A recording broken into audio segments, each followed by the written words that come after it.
Trump প্রশাসনে বাংলাদেশ নিয়ে ভুল বার্তার মাসুল দিচ্ছে $40 বিলিয়ন পোশাক খাত। মিস ইনফরমেশনের কারণে আমাদের উপরে ট্যারিফটা একটু বেশি হয়ে গেছে। ওই মিস ইনফরমেশনগুলো আমাদেরকে ক্লিয়ার করতে হবে। সমাধানের পথ খুঁজতে জরুরি বৈঠকে প্রধান উপদেষ্টা। যুক্তরাষ্ট্রের পণ্যের উপর বিভিন্ন দেশের পাল্টা শুল্কারোপ, মার্কিন শেয়ার বাজারে ধস, ভোগান্তি বাড়বে সাধারণ মানুষের, মত বিশ্লেষকদের। এবং সুনীল অর্থনীতি কাজে লাগানোর প্রত্যয়ে ষষ্ঠ বিমস্টেক সম্মেলন শেষ, চুক্তি ও প্রতিশ্রুতি বাস্তবায়নের রাজনৈতিক সদিচ্ছার তাগিদ।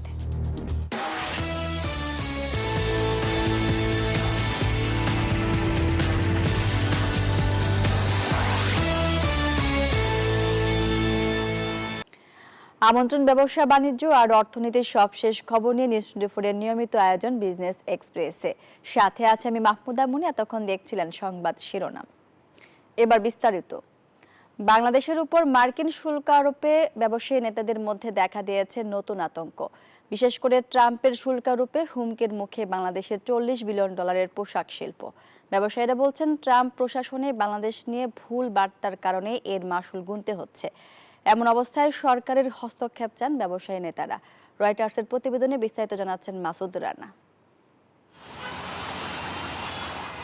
করোনা মহামারীর পর দেশের রাজনৈতিক এবং অর্থনৈতিক অস্থিরতার মধ্যেও বাংলাদেশ পোশাক শিল্পকে ভিত্তি করে নিজেদের সমৃদ্ধির প্রত্যাশা জিয়ে রেখেছিল। তবে ট্রাম্প বাংলাদেশের পণ্যের উপর 37% শুল্ক আরোপ করেছেন, যা দক্ষিণ এশিয়ার সব দেশগুলোর মধ্যে দ্বিতীয় সর্বোচ্চ এবং বৈশ্বিকভাবে আরোপিত মার্কিন ট্যারিফের মধ্যে 15তম সর্বোচ্চ। তুলনামূলকভাবে ভারত, চীন, পাকিস্তানের উপর কম শুল্ক আরোপিত হয়েছে, আর যেখানেই প্রতিযোগিতায় পেছনে পড়েছে বাংলাদেশ। ব্যবসায়ী নেতারা বলছেন, মূলত ট্রাম্প প্রশাসনে বাংলাদেশ নিয়ে ভুল বার্তা পৌঁছানো হয়েছে, যা বাংলাদেশ সরকারকে আলোচনার মাধ্যমে সমাধান করতে হবে। এখানে কিছু মিস ইনফরমেশন কালেক্টেড হয়েছে।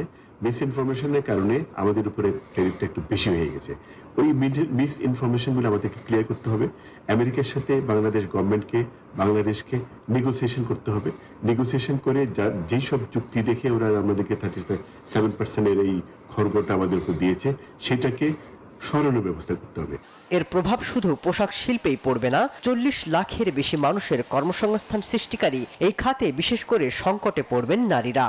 বিশাল একটা জনগোষ্ঠী, বিশেষ করে মহিলারা, নারীরা কাজ করে এই সেক্টরে, এবং প্রান্তিক জনগোষ্ঠীগুলো, তারা বড় ধরনের ক্ষতির সম্মুখীন হবে যদি আমেরিকান বায়াররা বাংলাদেশ থেকে মুখ ফিরিয়ে নেয়। এমন অবস্থায় মার্কিন কর্মকর্তাদের সাথে জরুরি আলোচনা, যুক্তরাষ্ট্র থেকে আমদানির উপর শুল্ক কমানো সহ কূটনৈতিক তৎপরতা বাড়ানোর আহ্বান বিশ্লেষকদের। মাসুদ রানা, নিউজ 24।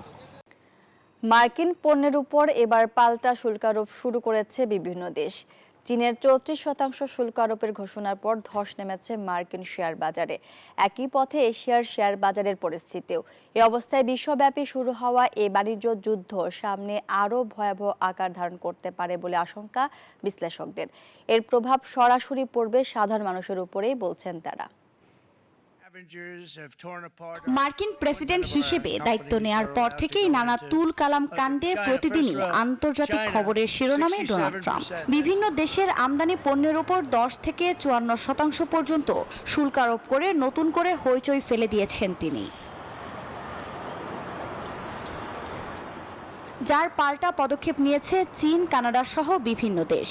এরই মধ্যে মার্কিন পণ্যের ওপর চীনের 34% কর আরোপের ঘোষণায় ধস নেমেছে যুক্তরাষ্ট্রের শেয়ার বাজারেও। শুক্রবার S&P 500 সূচক কমেছে 5.97%। ডাও জোন্স ইন্ডাস্ট্রিয়াল অ্যাভারেজ 5.5% পড়ে গেছে। এছাড়া নাসডাক কম্পোজিটের শেয়ার কমেছে 5.82%। এদিকে যুক্তরাষ্ট্রের এই সিদ্ধান্তে এশিয়ার দেশগুলোর শেয়ার বাজারেও ধস নেমেছে। চীন, তাইওয়ান, দক্ষিণ কোরিয়া ও ভিয়েতনাম সহ বিভিন্ন দেশের বাজারে ব্যাপক প্রভাব পড়েছে। এমনকি শেয়ার বিক্রির হিড়িক পড়েছে ইউরোপের শেয়ার বাজারেও। যদিও ট্রাম্পের দাবি, বড় বড় ব্যবসায়ীদের উপর এই কর আরোপের কোনো প্রভাবই ফেলবে না। বিশ্বব্যাপী শুরু হওয়া এ বাণিজ্য যুদ্ধ সামনে আরো ভয়াবহ আকার ধারণ করতে পারে বলে আশঙ্কা বিশ্লেষকদের। এ অবস্থায় সামনের দিনগুলোতে হু হু করে বাড়বে আইফোন গাড়ি ছাড়াও নিত্যপণ্যের দাম, যার প্রভাব সরাসরি পড়বে সাধারণ মানুষের উপরই। আফরিন মৌ, নিউজ 24। পোশাক কারখানাকে বাঁচাতে সরকারকে জরুরি পদক্ষেপ নেওয়ার দাবি জানিয়েছেন বিএনপির নেতা আমির খসরু মাহমুদ চৌধুরী। বিশেষজ্ঞরা বলছেন পোশাক খাত রক্ষায় প্রয়োজনীয় টিকফা চুক্তিকে কাজে লাগাতে হবে। মরিয়ম আজিজ মরিনের প্রতিবেদন। বাংলাদেশের প্রধান রপ্তানি পণ্য তৈরি পোশাকের সর্ববৃহৎ একক গন্তব্য মার্কিন যুক্তরাষ্ট্র। দেশটিতে 2024 সালে $836 কোটি পণ্য রপ্তানি করেছে বাংলাদেশ। পাল্টা শুল্ক বা রিসিপ্রোকাল ট্যারিফ হার ঘোষণা করে বিশ্বজুড়ে হইচই ফেলে দিয়েছেন যুক্তরাষ্ট্রের প্রেসিডেন্ট ডোনাল্ড ট্রাম্প। যেসব দেশের সঙ্গে যুক্তরাষ্ট্রের বাণিজ্য ঘাটতি বেশি, সেসব দেশেই বেশি পাল্টা শুল্ক আরোপ করেছেন তিনি। সে বিবেচনায় বাংলাদেশের অবস্থা ষষ্ঠ। বাংলাদেশি পণ্য আমদানিতে ট্রাম্প শুল্ক হার ঘোষণা করেছেন 37%। বিশেষজ্ঞরা বলছেন, যুক্তরাষ্ট্রের এই উদ্যোগ বাংলাদেশের পোশাক শিল্পকে বড় ধরনের সংকটে ফেলবে। রপ্তানি বাংলাদেশে কমে যায়, তাহলে সেই ক্ষেত্রে কিন্তু বাংলাদেশ বড় রকম একটা রপ্তানি আয়ের ক্ষেত্রে সংখ্যার মধ্যে পড়ে যেতে পারে।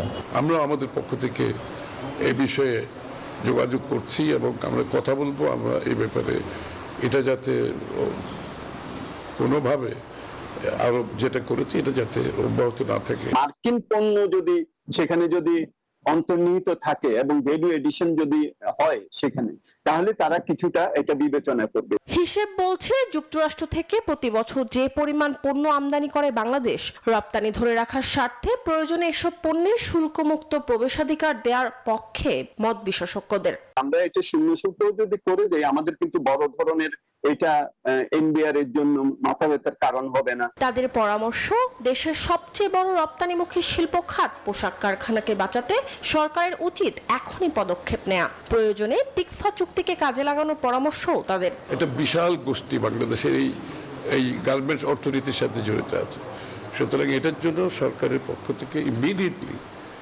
ওয়াশিংটনে প্রয়োজনীয় সমস্ত পদক্ষেপ নিতে হবে। আমরা একটা ফ্যাক্টশিট তৈরি করতে পারি এবং সেটা যদি টিকফার মাধ্যমে মার্কিন যুক্তরাষ্ট্রের সরকারের সামনে উপস্থাপন করতে পারি, তাহলে সেক্ষেত্রে মার্কিন যুক্তরাষ্ট্রের যে পররাষ্ট্র দপ্তর এবং একই সঙ্গে যে বাণিজ্য দপ্তর, সেই বাণিজ্য দপ্তরের সঙ্গে আমাদের আলাপ আলোচনা শুরু করতে হবে।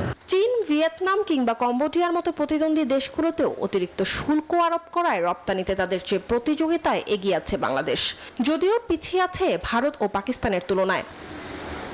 মরিয়ম আজিজ মৌরিন, নিউজ 24, ঢাকা। সুনীল অর্থনীতির সম্ভাবনা কাজে লাগানোর প্রত্যয়ে শেষ হলো ষষ্ঠ বিমস্টেক সম্মেলন। বিশ্লেষকরা বলছেন, এখানে সই হওয়া চুক্তি ও প্রতিশ্রুতি বাস্তবায়নে রাজনৈতিক সদিচ্ছা প্রয়োজন। আগামী 2 বছরের জন্য এই জোটের সভাপতি হয়েছে বাংলাদেশ। এছাড়া ভারত ও মিয়ানমারের সঙ্গে কূটনৈতিক সম্পর্কের ক্ষেত্রেও ইতিবাচক ইঙ্গিত পেয়েছে ঢাকা। বিস্তারিত জানাচ্ছেন অন্তরা বিশ্বাস।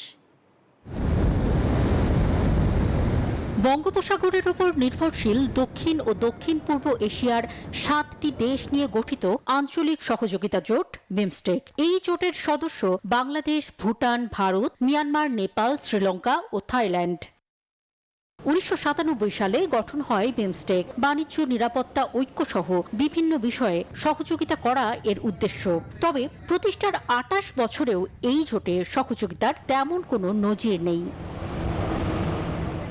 এমন বাস্তবতা সামনে রেখে থাইল্যান্ডের ব্যাংককে অনুষ্ঠিত হলো জোটের ষষ্ঠ শীর্ষ সম্মেলন, যেখানে সই হয়েছে সামুদ্রিক পরিবহনে সহযোগিতা চুক্তি। লিস্ট ডেভেলপ কান্ট্রি থেকে আমরা কিন্তু এখন মিডল ইনকামে আসি নাই। এই যে ট্রানজিশন লিস্ট ডেভেলপ থেকে মিডল ইনকামে, এটাতে সহায়তা করবে। বিমস্টেক সম্মেলনে বাংলাদেশের অন্তর্বর্তী সরকারের প্রধান ডক্টর মোহাম্মদ ইউনূস ও ভারতের প্রধানমন্ত্রী নরেন্দ্র মোদী দ্বিপাক্ষিক বৈঠক করেছেন। কূটনৈতিক দিক থেকে বৈঠকটি ইতিবাচক বলছেন বিশ্লেষকরা। সামগ্রিক অর্থেই মনে করি যে বৈঠকটা ইতিবাচকভাবেই গ্রহণ করা উচিত এবং আমাদের প্রধান উপদেষ্টা মহোদয় কিন্তু বলছেন যে নির্বাচন যত দ্রুত নির্বাচন দেওয়া যায় ততই ভালো। এই কথা তো ভারত পছন্দ করবার কথা। এখানে তো শুধু ভারত না, এখানে বিমস্টেকের যে অন্যান্য রাষ্ট্রপ্রধানরা আছেন বা সরকার প্রধানরা আছেন, তাদের সাথে মিটিং হচ্ছে, সো সেটাকে তো আমরা পজিটিভলি দেখব। বিমস্টেকে উঠে এসেছে রোহিঙ্গা প্রসঙ্গ। বাংলাদেশে থাকা 8 লাখের মধ্যে 1,80,000 রোহিঙ্গাকে ফেরত নিতে তালিকা করেছে মিয়ানমার কর্তৃপক্ষ। সম্মেলন চলাকালে ব্যাংককে মিয়ানমারের উপপ্রধানমন্ত্রী ও পররাষ্ট্রমন্ত্রী ইউ থান সিউ বাংলাদেশের প্রতিনিধিকে একথা জানান। পুরো মিয়ানমার জুড়েই গৃহযুদ্ধ চলছে, তো সেইখানে এদের আশ্বাসে কতটুকু এই প্রত্যাবাসন শুরু করা সম্ভব হবে কি হবে না, সেটা আমার মনে হয় যথেষ্ট সন্দেহ আছে। বিমস্টেকের 6টি অমীমাংসিত চুক্তি রয়েছে। এগুলো হলো বিমস্টেক মুক্ত বাণিজ্য অঞ্চলের কাঠামো চুক্তির পণ্য, উৎপত্তির নিয়ম, শুল্ক বিষয়ে পারস্পরিক সহযোগিতা, বিরোধ নিষ্পত্তি পদ্ধতি ও প্রক্রিয়া, বাণিজ্য সুবিধা, বিনিয়োগ ও পরিষেবায় বাণিজ্য। অন্তরা বিশ্বাস, নিউজ 24, ঢাকা। বিজনেস টাইমে সময় হলো একটা বিরতি নেবার, ফিরছে আরো খবর নিয়ে, সঙ্গেই থাকুন। বিরতির পর আবারও স্বাগত নিউজ 24 বিজনেস টাইমে। স্মৃতির বাঁধনে অবিরত 25 এই স্লোগানে রজত জয়ন্তী উৎসব 2025 পালন করল নারায়ণগঞ্জ আইডিয়াল স্কুল। উৎসব আয়োজনের টাইটেল স্পন্সর ছিল জুলফিকার স্টিল রি-রোলিং মিলস লিমিটেড। শুক্রবার সকালে নারায়ণগঞ্জ ওসমানী স্টেডিয়াম প্রাঙ্গণে আসতে শুরু করেন শিক্ষক, শিক্ষার্থী, প্রাক্তন শিক্ষার্থী ও অভিভাবকরা। তাদের আগমনে পুরো অনুষ্ঠান জুড়ে তৈরি হয় মিলন মেলায়। অনুষ্ঠানে জুলফিকার স্টিল রি-রোলিং মিলস লিমিটেডের চেয়ারম্যান মোহাম্মদ মাহবুবুর রশিদ জুয়েল বলেন, শিক্ষার্থীদের প্রাতিষ্ঠানিক শিক্ষার পাশাপাশি সুশিক্ষার প্রয়োজন রয়েছে। নারায়ণগঞ্জ আইডিয়াল স্কুল অ্যালামনাই অ্যাসোসিয়েশনের 45 জন সদস্যের তত্ত্বাবধানে অনুষ্ঠানে 2000 সাল থেকে 2025 সাল পর্যন্ত সব ব্যাচের বর্তমান ও সাবেক শিক্ষার্থীরা উপস্থিত ছিলেন।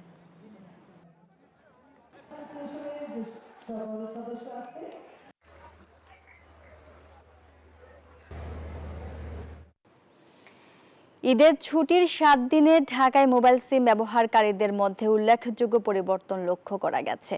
বিটিআরসি সূত্রে জানা গেছে, 28 মার্চ থেকে 3 এপ্রিল পর্যন্ত 7 দিনে 1,07,00,000 সিম ব্যবহারকারী ঢাকা ছেড়েছেন।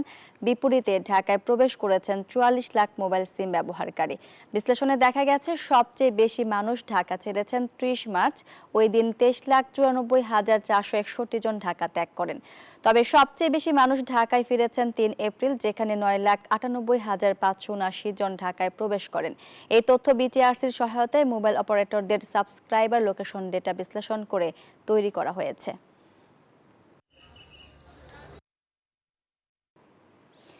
আর এই ছিল বিজনেস টাইমে এখনকার মতো আয়োজন। ধন্যবাদ সবাইকে।